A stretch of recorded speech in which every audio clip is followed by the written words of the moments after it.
Mu mafoto mashya yakwirakwiye ku mbuga nkoranyambaga hagaragaye Israel Mbonyi ari kumwe n'umukunzi we mu myenda y'ubukwe. Bose basaga neza, bambaye mu buryo butuje ariko bwiyubashye, bagaragara batekanye kandi bishimye. Ese Israel Mbonyi yaba yakoze ubukwe mu ibanga? Ariko aza buri Saturday yari yose tu. Maybe Benshi bati niba ari byo ndishimye kuko urukundo rwe rwareretswe mu buryo butuje nk'uko yahoze abigenza. Mbonyi wamenyerewe nk'umuhanzi udashyira ubuzima bwe ku karubanda ndetse n'iby'urukundo rwe wabifata nk'ibanga, ariko amafoto nk'ayavuga byinshi. Ariko se twakemeza tudashidikanya ko yashyingiwe cyangwa tugiye kubona indi surprise mu minsi iri imbere? Ariko nkibaza ko tuzi ko Mbonyi adakora prank. Mama ntiyaba yashyingiwe? Ikintu kimwe cy'ukuri ni uko urukundo rutuyishira igihe cyarwo iyo kigeze.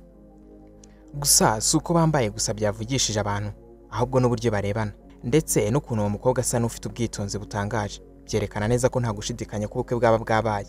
Uyu mukobwa yavuzweho byinshi n'abakunzi ba Mbonyi. Benshi bamubonamo umuntu ufite ubwitonzi, ubupfura ndetse n'umutuzo. Umusatsi we ukeye neza, inseko ye ifite umutuzo wihariye, kandi uburyo yitwara ni nk'ibanga ry'ubwitonzi nyarwo. Israel Mbonyi azi nk'umuntu udakunda gushyira ubuzima bwe bwite ku karubanda. Arakundwa cyane kubera ko atanga ubutumwa butuje n'uburyo abamo intangarugero. Ariko amagambo nk'aya ntashobora guhishwa n'amagambo.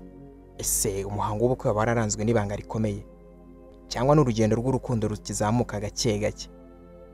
Nubwo Israel Mbonyi atavuga byinshi, igihe nikigera azavuga, kandi ku mutima w'umuntu nk'uwo ntihabamo ibidasobanutse.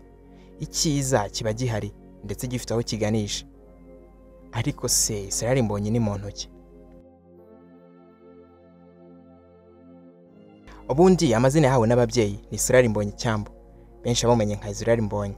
Israel Mbonyi yavukiye mu gihugu cy'u Rwanda mu karere ka Rubavu. Yavutse mu mwaka w'igihumbi kimwe magana cyenda mirongo icyenda na kabiri, bivuze ko afite imyaka 33. Nyuma y'ivuka Mbonyi yakuriye i Rubavu, aho yatangiye urugendo rwe rw'umuziki. Nyuma yaho yagiye mu guhindura music school i Goma mu gihugu cy'abaturanyi cya DRC, aho yahize ibijyanye n'umuziki cyane cyane piano ndetse na gitari. Yakuriye mu muryango w'abakristo, bivuga ko yatangiye kuririmba akiri muto cyane. Israel Mbonyi yize ubuganga medicine mu gihugu cy'Ubuholandi Netherlands. Nubwo yize ubuganga, yahisemo gukurikira impano ye yo kuririmba nk'umuhamagaro we, akabifatanya n'ubundi buzima. Yatangiye kumenyekana cyane muri 2014 ubwo yasuraga album ye ya mbere yise Number 1, ikaba yarakunzwe cyane.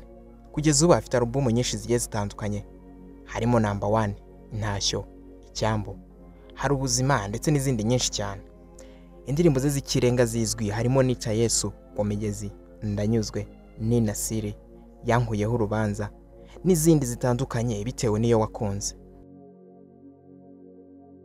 Mbonyi yamenyekanye no hanze y'u Rwanda. Yakoze ibitaramo bikomeye muri Kenya, Uganda, Tanzania, Burundi ndetse no muri Canada. Ntitwakibagirwa kwabwira ko yagiye no muri USA, UK ndetse n'Ubufaransa. Azwiho kuba umuntu wicisha bugufi, utajya mu makimbirane cyangwa amagambo menshi mu itangazamakuru. Afite umurongo uhamye w'Imana no gukomeza kuvuga ubutumwa bwo gukiza, guhumuriza no gusubiza icyizere abantu. Ntakunze gutangaza byinshi ku buzima bwe bwite cyangwa ibyingo n'imibanire. Yicisha bugufi kandi akagira ijwi rivuga amagambo y'umwuka. None uyu muhanzi w'Imana Israel Mbonyi yaba yabonye uwo bazabana byiteka cyangwa n'imwe byo kumbuga? Mbonyi uza mu itangazamakuru gake yigeze kuza gusubiza bari bamwitiranyije n'undi basa, ubwo amafoto yacaracara agasomana n'inkumi y'ikimero cyiza. Yabihakanye yivuye inyuma ko atari we. Reka twitege ko nyuma y'ibi tuzabona ukuri nyako nyir'ubwite azitangariza. Ariko reka nanjye nkubaze, wabyakira ute usanze Israel Mbonyi yarakoze ubukwe mu ibanga? Tubwira hano hasi muri comment, ukoresha ku nshuti zawe nazo zize zitubwira ukuri kuri ibi tuvuze. Mbonyi yakoze ubukwe? Niba ari ubwa mbere wisanze k'uyu muyoboro wacu mushya wa Candle Official, kora subscribe, fungura inzogera.